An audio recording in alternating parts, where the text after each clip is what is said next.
నమస్కారం news vision కు స్వాగతం। ఈ రోజు వార్తల్లోని ముఖ్యాంశాలు।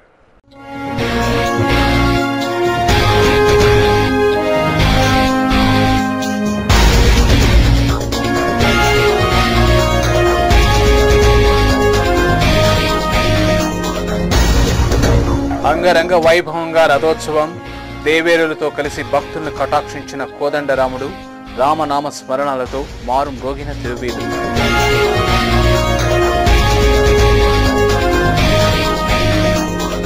గ్రీవెన్స్లకు వెల్లువెత్తిన వినతులు, అర్జీదారులతో కిక్కిరిసిన కలెక్టరేట్।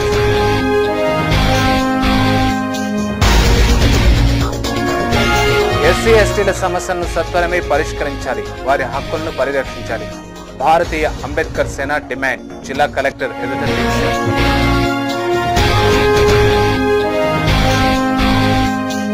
కాంగ్రెస్ ప్రభుత్వం ఓటు బ్యాంకు రాజకీయాలకు పాల్పడుతోంది। ప్రజా సంక్షేమ బడ్జెట్ కాదు, అంకెల గారడి। వార్షిక బడ్జెట్పై తెలుగు తమ్ముళ్ల ధ్వజం।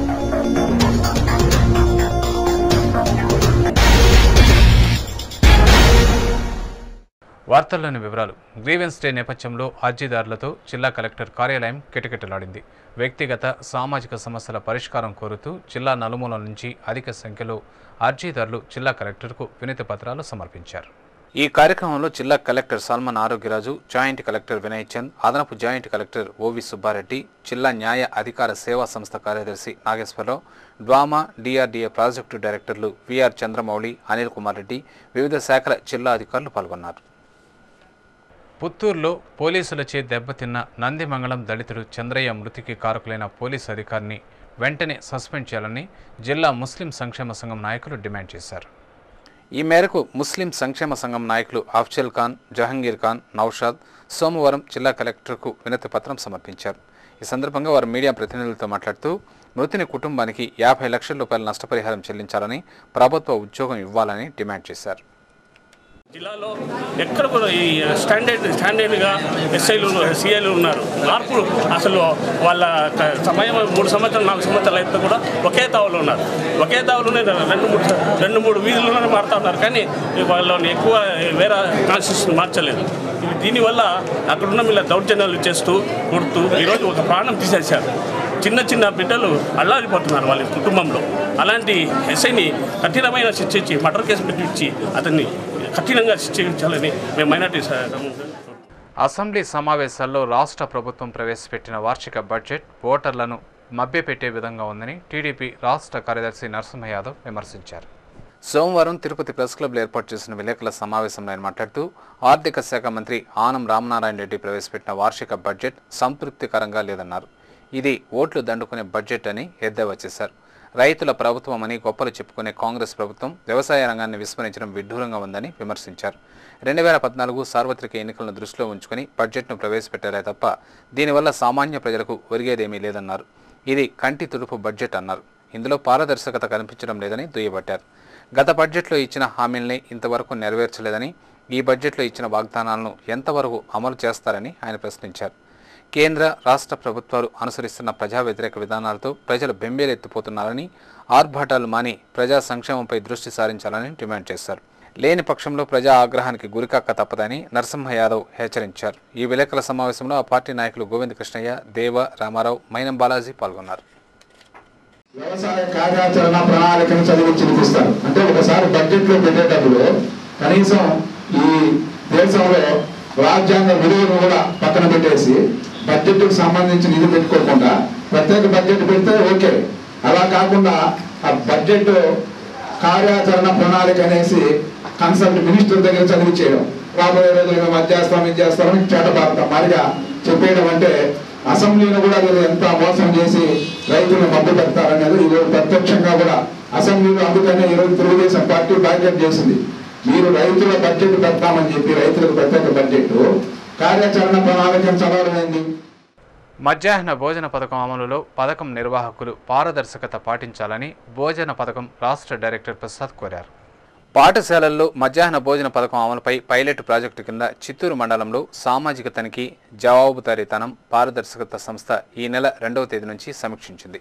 సోమవారం స్థానిక షర్మిన్ బాలికోన్నత పాఠశాలలో మధ్యాహ్న భోజన పథకం నిర్వాహకులతో సమావేశమయ్యారు. మధ్యాహ్న భోజన పథకం కేంద్ర పరిశీలకురాలు ప్రణతి సుహాసిని, కవిత తదితరులు మాట్లాడుతూ పాఠశాలల్లో హాజరు శాతాన్ని పెంచడం కోసం ప్రతి విద్యార్థికి ఏడాదికి కనీసం 200 రోజులు పౌష్టికాహారాన్ని అందించాలని, బాల కార్మిక వ్యవస్థ నిర్మూలనకు సుప్రీంకోర్టు ఆదేశాలతో మధ్యాహ్న భోజన పథకాన్ని కేంద్ర ప్రభుత్వం అమలు చేస్తోందని, ఈ పథకం సదుద్దేశాన్ని నిర్వాహకులు అర్థం చేసుకోవాలని కోరారు.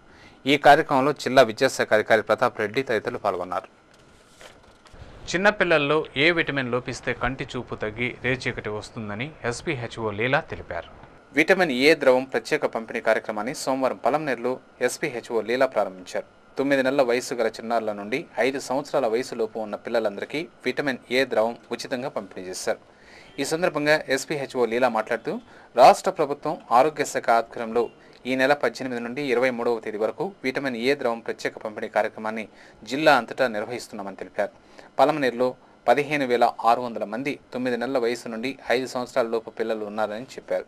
వీరందరికీ రేచీకటి, చర్మ వ్యాధులు రాకుండా ఉండడానికి ప్రభుత్వం ఏ విటమిన్ ద్రవాన్ని పంపిణీ చేస్తుందని పేర్కొన్నారు. 6 రోజుల పాటు అంగన్వాడీ కేంద్రాల వద్ద, ప్రభుత్వ ఆసుపత్రులు, ఆరోగ్య కేంద్రాల వద్ద వీటిని పంపిణీ చేస్తున్నామని తెలిపారు. ఆ తర్వాత ఎవరైనా చుక్కలు వేసుకొని వారు ఉంటే వారి ఇంటి దగ్గరే నర్సింగ్ విద్యార్థులు వెళ్లి చుక్కలు వేస్తారని చెప్పారు. ఈ కార్యక్రమంలో హెచ్ఈ రాజేశ్వరి, డిపిఎంఓ బాలగోపాల్ నాయుడు, హెచ్ఓ లక్ష్మీపతి, చిన్నారులు, వారి తల్లిదండ్రులు పాల్గొన్నారు. ఈ టైంలో మా క్లస్టర్లో పలమేరు క్లస్టర్లో 15,600 మంది పిల్లలు ఉన్నారు. 0 నుంచి 5 సంవత్సరాల వయసు వరకు వాళ్ళందరికీ విటమిన్ ఏ మేము ఇస్తున్నాము. ఇది ఎట్లా చేస్తున్నారంటే 0 నుంచి 1 ఇయర్ అంటే 9 మంత్స్ తర్వాత ఉంటే వాళ్ళకి 1 ml ఇస్తున్నాము. తర్వాత 1 ఇయర్ నుంచి 5 ఇయర్స్ వరకు 2 ml ఇవ్వాలి. ఇది మొత్తము 9 డోసులు వస్తాయి.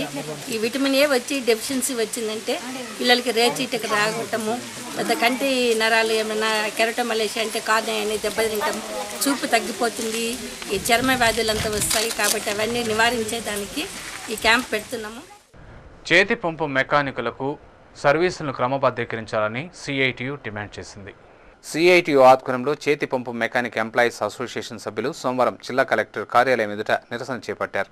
ఈ సందర్భంగా సిఐటియు జిల్లా అధ్యక్షుడు చైతన్య, సంఘం అధ్యక్ష కార్యదర్శులు మాధవరెడ్డి, జయచంద్రారెడ్డి మాట్లాడుతూ ప్రతి నెల 1వ తేదీ పంపు మెకానికులకు వేతనాలు చెల్లించాలని, పీఎఫ్, ఈఎస్ఐ సౌకర్యం కలుగజేయాలని కోరారు. గ్రామీణ నీటి సరఫరా విభాగంలో మెకానికల్ నియమించాలని చెప్పేసి ఆదేశించారు. మన జిల్లాకు కూడా కేంద్ర ప్రభుత్వం వచ్చిన గ్రాంట్లో 50 లక్షల రూపాయలు చిత్తూరు జిల్లాకు కేటాయించారు. ఈ 50 లక్షల రూపాయలు అనేది పంపు మెకానికులకు జీతాలు పెంచడానికి, అట్లాగే పంపులు మెయింటైన్ చేయడానికి ఈ డబ్బుని వినియోగించాలని చెప్పేసి ముఖ్యమంత్రి ఆదేశించారు. అందువల్ల చిత్తూరు జిల్లాకు సంబంధించి జిల్లా పరిషత్ సిఇఓ గారు ఈ విషయం పైన దృష్టి పెట్టలేదు. ఇప్పటిదాకా కలెక్టర్ గారికి గతంలో కూడా మేము విన్నవించినాము. యూటీఎఫ్ 13వ రాష్ట్ర మహాసభలను తిరుపతిలో నిర్వహించనున్నట్లు మహాసభల ఆహ్వాన సంఘం చైర్మన్ ఎమ్మెల్సీ ఎండపల్లి శ్రీనివాసులరెడ్డి తెలిపారు.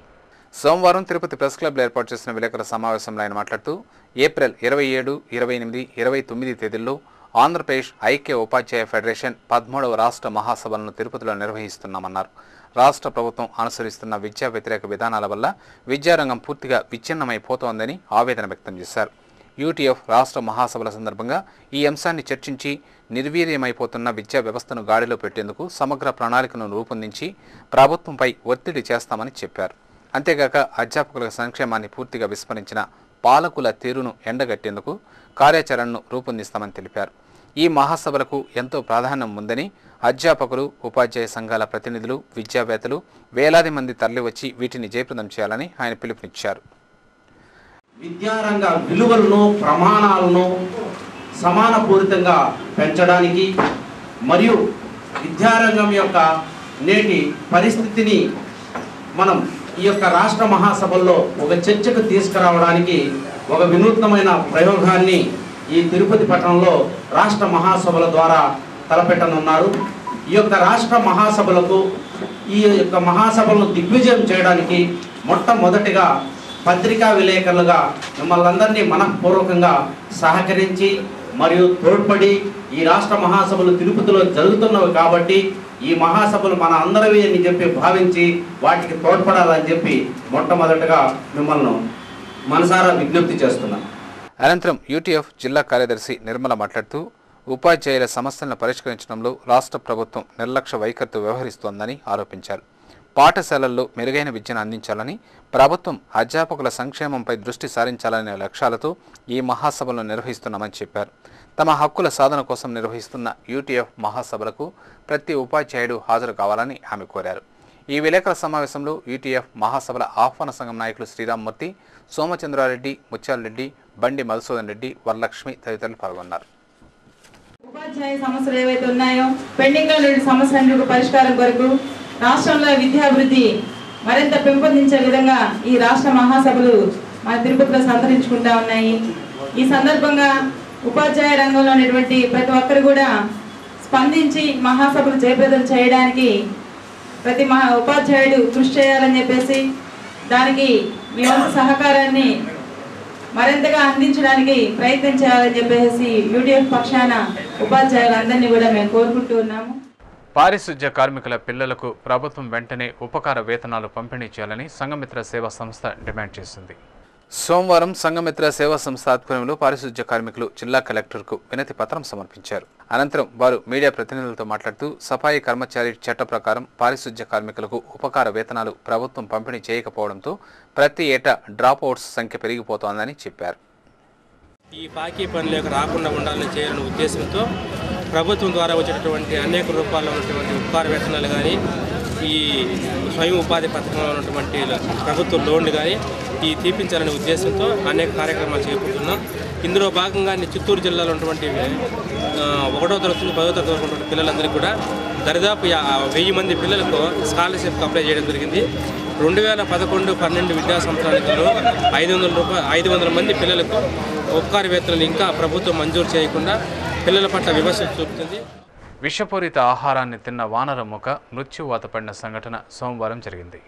తమిళనాడు జాతీయ రహదారి సమీపంలోని వీకోట వద్దనున్న శ్రీ ఆంజనేయ స్వామి వారి ఆలయం వద్ద సుమారు 60 కోతులు విషపూరితమైన ఆహారాన్ని తిని మృత్యువాత పడ్డాయి. హృదయ విదారకమైన సంఘటనను చూసి స్థానికులు కన్నీటి పర్యంతమయ్యారు. గత కొద్ది రోజులుగా ఆలయం పక్కన 2 టమోటా లారీలను ఉంచుతున్నారని స్థానికులు తెలిపారు. వందల సంఖ్యలో ఉన్న కోతులు లారీల్లోని టమోటాలను తినేవని చెప్పారు. చనిపోయిన వానరాలు విషపూరితమైన టమోటాలను తిని మృత్యువాత పడి ఉంటాయని అనుమానం వ్యక్తం చేస్తున్నారు. తమ ఆస్తి తమకు అప్పగించడంలో రెవెన్యూ అధికారులు నిర్లక్ష్యంగా వ్యవహరిస్తున్నారని ఆరోపిస్తూ నిండ్ర మండలానికి చెందిన చంద్రబాబు అనే యువకుడు కిరోసిన్ పోసుకుని ఆత్మహత్య చేసుకుంటానని బెదిరించాడు. ఈ మేరకు సోమవారం జిల్లా కలెక్టర్కు వినతి పత్రం సమర్పించాడు. ఈ సందర్భంగా చంద్రబాబు మీడియా ప్రతినిధులతో మాట్లాడుతూ తన తాత ఆస్తిని మేనత్త ఆక్రమించుకుందని, రెవెన్యూ అధికారులకు పలుమార్లు ఫిర్యాదు చేసినా స్పందన లేదని ఆవేదన వ్యక్తం చేశాడు. ఆ తర్వాత పోలీసులు న్యాయం చేస్తామని అతన్ని తీసుకెళ్లారు. మమ్మల్ని మోసం చేసి పటా చేసుకుంది సార్. అత్త కూడా 3 అన్నదమ్ములు పుట్టినారు సార్. 3 అన్నదమ్ముల్ని మోసం చేసేసి మా అత్త సొంత అత్త మోసం చేసేసి ఆమె పేరు పైన పటా రాయించుకుంది సార్. అంతకుముందు మేము ఉమ్మడి కుటుంబంగా ఉన్నాం సార్. మా తాత చనిపోయే లోపల వీళ్ళు పోయి ఆఫీసులో పోయి లంచం ఇచ్చేసి కోర్సు చేసి అక్కడ డబ్బు ఇచ్చేసి పటా మార్చుకొని చేయించుకున్నాను సార్. నేను పోయి ఆఫీసులో పోయి అడిగినాను సార్. కోర్టులో వేస్తానని అడిగినాను. అడిగే లోపల మేము చేయలేదు బా, ముందు వాళ్ళు చేసినారు, వాళ్ళు స్టేట్మెంట్ అన్నీ ఇచ్చినారు. నా ల్యాండ్ కావాలా లేకుండా పోతే నేను ఇక్కడే కిరసనాలు పూసుకొని చచ్చిపోతాను సార్ కలెక్టర్ ఆఫీస్లోనే. కుటుంబ కలహాలు లేక మరే ఇతర కారణాలు తెలియవు కానీ ఎంబీబీఎస్ పూర్తి చేసి మెడికల్ పీజీ మొదటి సంవత్సరం చదువుతున్న ఓ విద్యార్థిని ఆత్మహత్య చేసుకుని తనువు చాలించింది. వివరాల్లోకి వెళితే నెల్లూరు జిల్లాకు చెందిన 23 సంవత్సరాల సుష్మా అనే విద్యార్థిని తిరుపతిలోని ఎస్వి వైద్య కళాశాలలో పీజీ మొదటి సంవత్సరం విద్యను అభ్యసిస్తోంది. మెడికల్ కళాశాల ఉమెన్స్ హాస్టల్లో ఉన్న ఆమె సోమవారం గదిలో ఉరివేసుకుని ఆత్మహత్యకు పాల్పడింది. గదిలోని సుష్మా మధ్యాహ్నం వరకు బయటకు రాకపోవడంతో అనుమానం వచ్చిన సహ విద్యార్థులు గది కిటికీ తెరిచి చూడగా సుష్మా ఆత్మహత్య చేసుకుని మృతి చెంది ఉండడాన్ని గుర్తించి అలిపిరి పోలీసులకు తెలిపారు. విషయం తెలుసుకున్న పోలీసులు సంఘటనా స్థలానికి చేరుకుని మృతికి గల కారణాలను ఆరా తీశారు. సుష్మా మృతి చెందిన విషయాన్ని నెల్లూరులో ఉన్న వారి తల్లిదండ్రులకు పోలీసులు తెలిపారు. విద్యలో బాగా రాణిస్తున్న సుష్మా ఎందుకు ఆత్మహత్య చేసుకుందో తమకు తెలియదని, కుటుంబ కలహాలు లేక మరే ఇతర కారణాలు తెలియడం లేదని వారి తల్లిదండ్రులు వచ్చిన తర్వాత విచారించి దర్యాప్తు చేపడతామని అలిపిరి సిఐ రాజశేఖర్ బాబు తెలిపారు. ఈ మేరకు కేసు నమోదు చేసి మృతదేహాన్ని పంచనామా నిమిత్తం రూయా ఆసుపత్రికి తరలించారు. ఈ నెల 22వ తేదీ నుంచి జరగనున్న 10వ తరగతి పబ్లిక్ పరీక్షలకు అన్ని ఏర్పాట్లు పూర్తి చేయడం జరిగిందని జిల్లా విద్యాశాఖ అధికారి ప్రతాప్ రెడ్డి తెలిపారు. సోమవారం డీఈఓ ప్రతాప్ రెడ్డి మీడియా ప్రతినిధులతో మాట్లాడుతూ జిల్లాలోని 268 కేంద్రాల్లో పరీక్షలు జరగనున్నాయని చెప్పారు. విద్యార్థులు అపోహలు, భయాందోళనలకు గురికాకుండా పరీక్షలు వ్రాయాలని కోరారు. పరీక్షా కేంద్రాల వద్ద 144 సెక్షన్ విధించడం జరిగిందని, జిరాక్స్ సెంటర్లు మూసివేస్తామని, ప్రథమ చికిత్సా కేంద్రాలు ఏర్పాటు చేయడం జరిగిందని డీఈఓ ప్రతాప్ రెడ్డి తెలిపారు. ఎస్సీ ఎస్టీల సమస్యలను పరిష్కరించాలని డిమాండ్ చేస్తూ సోమవారం నుండి భారతీయ అంబేద్కర్ సేన చిత్తూరు జిల్లా కలెక్టర్ కార్యాలయం ఎదుట 30 గంటల పాటు ఉపవాస దీక్షలను చేపట్టింది. ఈ సందర్భంగా బాస్ సంఘం అధ్యక్షులు పీటీఎం శివప్రసాద్ మాట్లాడుతూ కేంద్ర రాష్ట్ర ప్రభుత్వాలు ఎస్సీ ఎస్టీలకు కేటాయించిన పథకాలు వారికే వర్తింపచేసే విధంగా చేయాలని డిమాండ్ చేశారు. ఎస్సీ ఎస్టీల ఇళ్లకు ఉచిత కరెంటు ఇవ్వాలని, 5 ఎకరాల ప్రభుత్వ భూమి ఇవ్వాలని, హాస్టళ్లలో విద్యను అభ్యసించే వారికి ఆధునిక విద్యాబోధన అందుబాటులోకి తేవాలని డిమాండ్ చేశారు. బ్యాక్లాగ్ పోస్టులు భర్తీ చేయాలని, అవుట్సోర్సింగ్, కాంట్రాక్టు ఉద్యోగ నియామకాల్లో రిజర్వేషన్లు ప్రవేశపెట్టాలని శివప్రసాద్ డిమాండ్ చేశారు. ఎస్సీ ఎస్టీల్లో కుల వృత్తులు చేసేవారికి 1000 రూపాయల పెన్షన్ ఇవ్వాలని కోరారు. ఈ కార్యక్రమంలో భారతీయ అంబేద్కర్ సేన నాయకులు, కార్యకర్తలు తదితరులు పాల్గొన్నారు. ఈ సందర్భంగా ఎలాంటి అవాంఛనీయ సంఘటన జరగకుండా టూటౌన్ పోలీసులు భారీ పోలీసు బందోబస్తు ఏర్పాటు చేశారు. భారతదేశానికి వస్తే ఎస్సీ ఎస్టీల సమస్యలు, ఎస్సీ ఎస్టీలకు ఉన్నటువంటి సౌకర్యాలు, ఈ సౌకర్యాలు, రాయితీలు, రక్షణ చట్టాలు, రిజర్వేషన్లు అన్ని కూడా కొల్లగొట్టబడుతుంటే, రోజు రోజుకి వాటిని నిర్వీర్యం చేసేస్తుంటే మాట్లాడలేనటువంటి పరిస్థితుల్లో ఎస్సీ ఎస్టీ సమాజం ఉంది. శ్రీ కోదండ రామస్వామి వారి వార్షిక బ్రహ్మోత్సవాలలో భాగంగా రథోత్సవం కనుల పండుగగా జరిగింది. తిరుపతిలో శ్రీ కోదండ రామస్వామి వారి వార్షిక బ్రహ్మోత్సవాలు అంగరంగ వైభవంగా జరుగుతున్నాయి. ఉత్సవాలలో భాగంగా సోమవారం స్వామివారు రథంపై కొలువుదీరి భక్తులకు దర్శన భాగ్యం కల్పించారు. అంతకుముందు సీతా సమేత శ్రీరామచంద్ర ఉత్సవమూర్తులకు రోజువారీ కైంకర్యాలు నిర్వహించారు. అనంతరం వాహన మండపానికి వేంచేపు చేసి బంగారు ఆభరణాలతో అలంకరించారు. సర్వాలంకార శోభితులైన సీతారామ లక్ష్మణులను రథంపై ఆసీనుల్ని చేశారు. అర్చకుల వేదమంత్రాలు, భక్తుల రామనామ స్మరణల నడుమ రథం ముందుకు సాగింది. మాడవీధులలో భక్తులు స్వామివారికి కర్పూర హారతులతో నీరాజనం పలికారు. రథోత్సవ వేడుకకు భక్తులు విశేషంగా తరలివచ్చారు. భక్తులకు ఎలాంటి ఇబ్బందులు కలగకుండా టీటీడీ చర్యలు చేపట్టింది.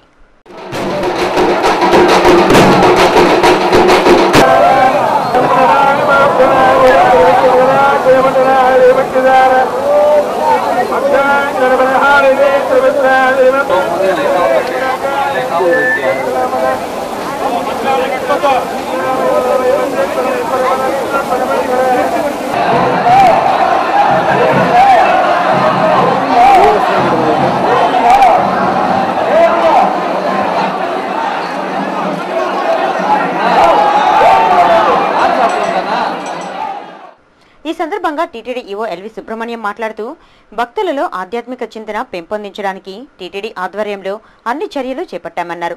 భక్తితోనే ముక్తికి మార్గమన్నారు. ఆ దిశగా భక్తులను చైతన్యపరిచి భక్తి కార్యక్రమాలు నిర్వహించామన్నారు.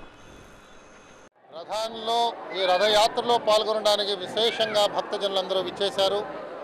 వారి వారి భక్తి తత్పరలతో స్వామివారి యొక్క రథాన్ని ఒకసారి ముందుకు లాగడానికి అందరం కూడా ప్రయత్నం చేస్తున్నాం. మనం ఆచరించే ప్రతి ఒక్క ఈ కార్యంలో కూడా అంతరార్థం చాలా ఉందని మన పెద్దలు ఎప్పుడు చెప్తూనే ఉన్నారు. జీవితమే ఒక రథయాత్రగా మనం భావించాలంటారు మన పెద్దలు. ఏ విధంగా అయితే రథాన్ని మోకురాలతో ఇవాళ మనం లాగుతున్నామో, భక్తి చైతన్యాలతో ఆ విధంగా మన జీవితాలని ముందుకు తీసుకెళ్తూ మనం సాధిద్దామనుకున్న విజయాలన్నీ కూడా సంప్రాప్తించాలంటే ఆ శ్రీరామచంద్రుడి యొక్క రక్షణ, వారి యొక్క ఆశీస్సులు మనందరికీ చాలా అవసరం. అవి కేవలం భక్తి తత్పరలతోనే మనకు లభిస్తాయి.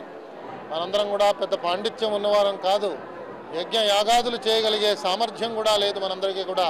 కాబట్టి నిరంతరం రామనామాన్ని మనం జపిస్తూ ఉంటే తప్పకుండా మనందరికీ ఆ స్వామి యొక్క దివ్యమైన మంగళాశాసనాలు మనకు లభిస్తాయి. భక్తుని విరాళంతో నూతనంగా నిర్మించిన శ్రీ కపిలేశ్వర స్వామి ఆలయంలో అద్దాల మహల్ను వైభవంగా ప్రారంభించారు.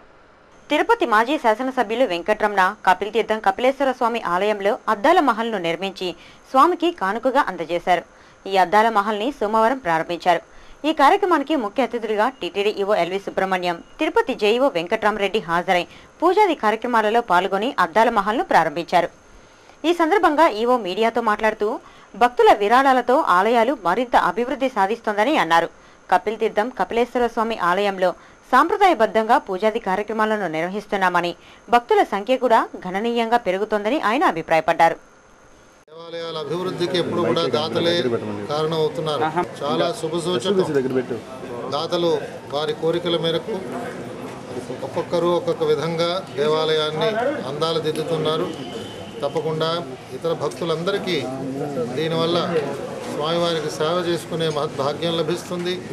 అలాగే వారికి కూడా ప్రేరణ కలిగి ఇంకొక విధంగా వారు స్వామివారికి సేవలు అందించడానికి కారకులవుతారని చెప్పి నేను మనస్ఫూర్తిగా కోరుతున్నాను. కపిలేశ్వర స్వామి దేవాలయంలో మనం చూస్తున్నాం, చాలా చక్కని సాంప్రదాయంతో దేవాగమంలో అనేక విషయాలని వాళ్ళు క్రోడీకరించి ఇక్కడ చక్కని ఉత్సవాలు, యజ్ఞయాగాదులు కూడా చేస్తున్నారు. ఈ మధ్యకాలంలో ఇక్కడికి విచ్చేస్తున్న భక్తుల సంఖ్య విశేషంగా అభివృద్ధి అవడం వల్ల మనకి స్థానికంగా ఉన్న డిప్యూటీ ఓ గారు, అలాగే విజిలెన్స్ వారు, పోలీసు వారు అందరూ కూడా ఈ దేవాలయ అభివృద్ధి గురించి కొన్ని ఆలోచనలు ఇంజనీరింగ్ వారి సౌజన్యంతో తయారు చేశారు. త్వరలోనే వీటిని ఆవిష్కరించే అదృష్టాన్ని స్వామివారు కలిగిస్తారని. అనంతరం వెంకటరమణ మాట్లాడుతూ, స్వామిపై తనకున్న అపార భక్తి కారణంగా కపిల్ తీర్థంలో అద్దాల మహల్ను ఏర్పాటు చేయాలని సంకల్పించానని అన్నారు. గతంలో శ్రీకాళహస్తిలో కూడా ఇలాంటి కార్యక్రమాన్ని చేపట్టినట్లు ఆయన గుర్తు చేశారు.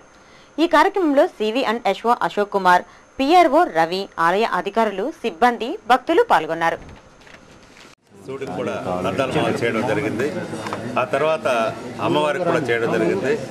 ఇప్పుడు ఇక్కడ మన కపిల్ తీర్థంలో కూడా అద్దాల మహల్ చేయడం జరిగింది. ఇంకా కొన్ని చేయాలని ఉన్నది. ఇంకా త్వరలో వాటిని కూడా చేసేదానికి ఆ భగవంతుడు నాకు అవకాశం ఇవ్వాలని కోరుకుంటున్నా. మరి ఈ కార్యక్రమానికి ఈఓ గారు, జేఓ గారు, SO గారు వీళ్ళందరూ వచ్చి, డిప్యూటీ గారు, ఇక్కడ ఉన్న సిబ్బంది అంతా కూడా ఎంతో హెల్ప్ చేశారు. వాళ్ళందరికీ నా ధన్యవాదాలు. వాహనానికి అడ్డొచ్చిన యువకుడిని మందలించిన కారు యజమానిపై కక్షగట్టి ఆ యువకుడు కారు యజమానిపై కత్తితో దాడి చేసి తీవ్ర గాయాలకు గురి చేసిన సంఘటన సోమవారం రేణిగుంటలో జరిగింది. బాధితుని కథనం మేరకు రేణిగుంట మాజీ సర్పంచ్, కాంగ్రెస్ నాయకులు జ్యోతినారాయణ వాహనానికి వడ్డిమిట్టకు చెందిన 24 సంవత్సరముల వయసు గల యువకుడు వాసు అడ్డొచ్చి జ్యోతినారాయణను దుర్భాషలాడాడు. ఆగ్రహించిన జ్యోతినారాయణ వాసుపై చేయి చేసుకుని పద్ధతిగా మాట్లాడాలని హెచ్చరించారు. కక్ష కట్టిన వాసు కాపు కాసి సోమవారం ఉదయం వాకింగ్కు వెళ్లి తిరిగి వస్తున్న జ్యోతినారాయణపై కత్తితో దాడి చేసి తీవ్ర గాయాలకు గురిచేశాడు. ఛాతి కుడివైపు, కడుపు క్రింది వైపు, ఎడమ భాగాన కత్తితో దాడి చేశాడు. ప్రతిఘటించిన జ్యోతినారాయణకు పెనుగులాటలో 2 చేతులకు కత్తి గాయాలయ్యాయి. స్థానికులు అప్రమత్తం కావడంతో వాసు సంఘటనా స్థలం నుంచి పరారయ్యాడు. జ్యోతినారాయణను వైద్య సేవల నిమిత్తం రుయాకు తరలించారు. వైద్యులు పరీక్షించి మెరుగైన సేవల కోసం సిమ్స్కు తరలించాలని బంధుమిత్రులకు సూచించడంతో సిమ్స్కి తరలించారు. రేణిగుంట DSP వెంకటరమణ నాయక్ రుయాస్పత్రికి చేరుకుని హత్యాయత్నంకు సంబంధించిన వివరాలను సేకరించి కేసును నమోదు చేసుకుని దర్యాప్తును చేపట్టారు. జ్యోతినారాయణపై హత్యాయత్నం జరిగిందని తెలుసుకున్న కాంగ్రెస్ నాయకులు, DCC అధ్యక్షులు అమ్మాస రాజశేఖర్ రెడ్డి, DCC మాజీ ఉపాధ్యక్షులు మబ్బుదేవ నారాయణ రెడ్డి, సుధాకర్ రెడ్డి తదితరులు జ్యోతినారాయణను పరామర్శించారు. సెట్టిపల్లి పంచాయతీలో స్థానిక సమస్యలను సత్వరమే పరిష్కరించాలని CPM, వైఎస్ఆర్ కాంగ్రెస్ పార్టీ నాయకులు డిమాండ్ చేశారు. త్రాగునీటి సమస్యను నిరసిస్తూ సోమవారం తిరుపతి రూరల్ సెట్టిపల్లి పంచాయతీ కార్యాలయం ఎదుట CPM పార్టీ ఆధ్వర్యంలో కార్యకర్తలు, గ్రామస్తులు ఆందోళనకు దిగారు. వీరికి వైఎస్ఆర్సీపీ, టీడీపీ కార్యకర్తలు మద్దతు పలికి ధర్నాలో పాల్గొన్నారు. పంచాయతీలో నెలకొన్న సమస్యలను ఎండగడుతూ పెద్ద ఎత్తున నినాదాలు చేస్తూ తమ నిరసనను వ్యక్తం చేశారు. ఈ సందర్భంగా CPM పార్టీ పంచాయతీ నాయకులు నాగరాజు మాట్లాడుతూ, పంచాయతీ అధికారుల అలసత్వం వల్ల గ్రామంలో సమస్యలు పెచ్చుమీరుతున్నాయని ఆరోపించారు. నీటి వనరులు సమృద్ధిగా ఉన్నా నీటిని సక్రమంగా సరఫరా చేయటం లేదని అన్నారు. ప్రణాళికాబద్ధంగా వ్యవహరిస్తే అసలు పంచాయతీలో నీటి సమస్య ఉండదని, ఇప్పటికైనా అధికారులు స్పందించి పంచాయతీలోని సమస్యలను పరిష్కరించాలని డిమాండ్ చేశారు. వీధికి గేట్ వాళ్ళు పెట్టి గేట్ వాళ్ళ ద్వారా కొద్దిగా నీళ్లు తిప్పి అందరికీ సమన్వయంగా ఇచ్చే విధంగా చేయండి అని చెప్పేసి చాలా సందర్భాల్లో కూడా మనం చెప్పడం అనేది జరిగింది. మోటార్లు పోయిన బోర్లలో కూడా ఆ బోర్లలో గతంలో అయితే నీళ్లు లేవు అని చెప్పేసి తేల్చడం అనేది జరిగింది. ఇప్పుడు వానలు వచ్చిన తర్వాత నీళ్లు కూడా అన్ని బోర్లలో వచ్చిన్నాయి. వాటిని కూడా మోటార్లు బిగించి అన్ని పుష్కలంగా ట్యాంకులకు పంపించి ఇస్తే కాలనీలకు అన్నీ కూడా పుష్కలంగా ఉంటాయని చెప్పేసి మేము కోరుకుంటున్నాం. అనంతరం వైఎస్ఆర్సీపీ నాయకులు రుద్రగోపి మాట్లాడుతూ, ప్రభుత్వ ఆస్తులను పరిరక్షించడంలో పంచాయతీ అధికారులు పూర్తిగా విఫలమయ్యారని ఆరోపించారు. పంచాయతీ ప్రజల సమస్యల పరిష్కారం కోసం వైఎస్ఆర్సీపీ ఎప్పుడూ అండగా నిలుస్తుందని, నీటి సమస్యను సత్వరమే పరిష్కరించకుంటే పంచాయతీ ప్రజలందరినీ ఏకం చేసి ఎంపీడీఓ కార్యాలయాన్ని ముట్టడిస్తామని హెచ్చరించారు. ఈ ధర్నా కార్యక్రమంలో సిపిఎం పార్టీ నాయకులు చంద్రశేఖర్ రెడ్డి, లక్ష్మి, అరుణ, వైఎస్ఆర్సీపీ నాయకులు ఉమాపతి, కార్యకర్తలు, గ్రామస్తులు పాల్గొన్నారు. పెద్ద ఎత్తున ఎండిఓ ఆఫీసును ముట్టడిచ్చే కార్యక్రమం కూడా తీసుకుంటామనేసి ఈ సందర్భంగా తెలియజేస్తున్నాం. మనకు తెలుసు ఈ కూతవేట దూరంలోనే పంచాయతీ స్థలం ఉన్నది. పంచాయతీ స్థలం ఆక్యుపై చేసుకున్నా కూడా అడిగే నాదుడు లేడు. గతంలో కూడా పంచాయతీ బోర్డు ఏర్పాటు చేశారు.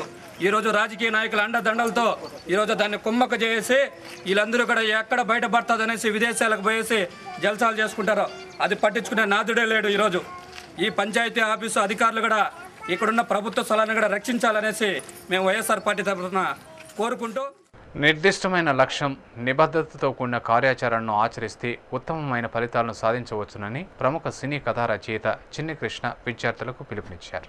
శ్రీ మేధావి సిఏ విద్యాసంస్థ తిరుపతి శాఖ ప్రథమ వార్షికోత్సవం సందర్భంగా 2013 శ్రీ మేధావి స్టూడెంట్స్ డే సెలబ్రేషన్స్ పేరుతో వేడుకలను ఘనంగా నిర్వహించారు.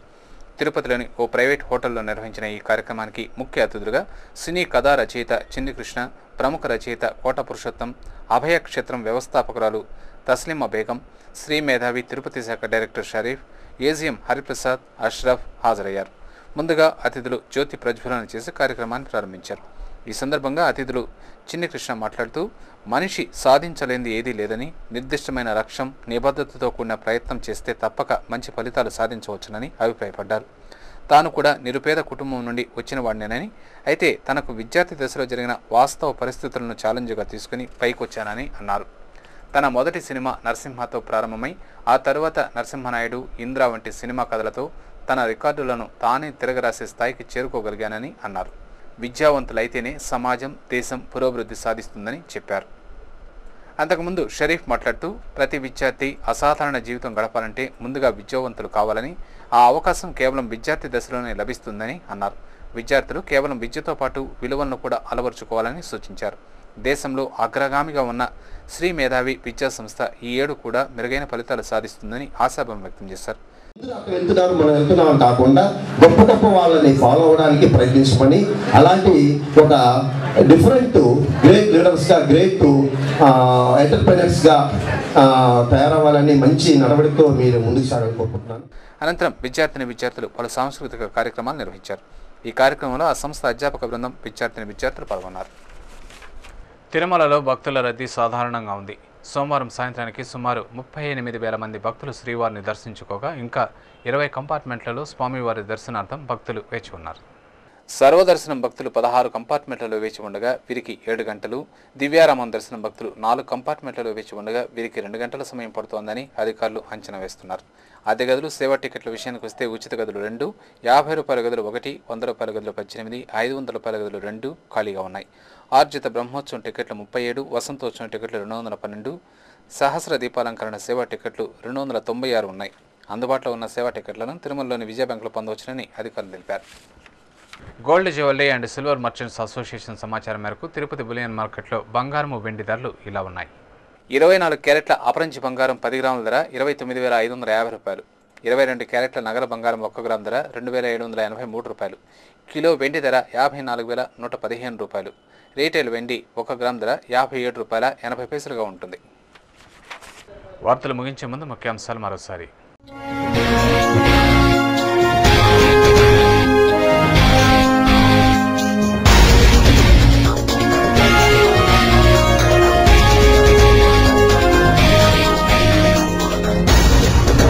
అంగరంగ వైభవంగా రథోత్సవం, దేవేరులతో కలిసి భక్తులను కటాక్షించిన కోదండరాముడు, రామనామ స్మరణలతో మారు మ్రోగిన తిరువీధులు.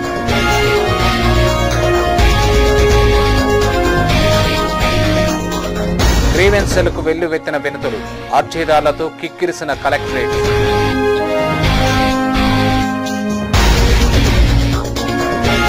ఎస్సీ ఎస్టీల సమస్యలను సత్వరమే పరిష్కరించాలి, వారి హక్కులను పరిరక్షించాలి. భారతీయ అంబేద్కర్ సేన డిమాండ్. జిల్లా కలెక్టర్ ఎదుట దీక్ష.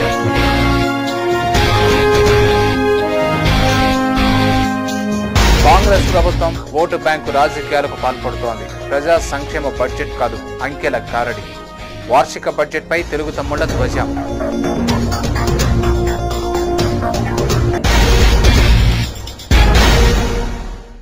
ఈ వార్తలు ఇంతటితో సమాప్తం. సమగ్ర సమాచారంతో న్యూస్ విజన్లో మళ్ళీ కలుసుకుందాం. అంతవరకు సెలవు. నమస్కారం.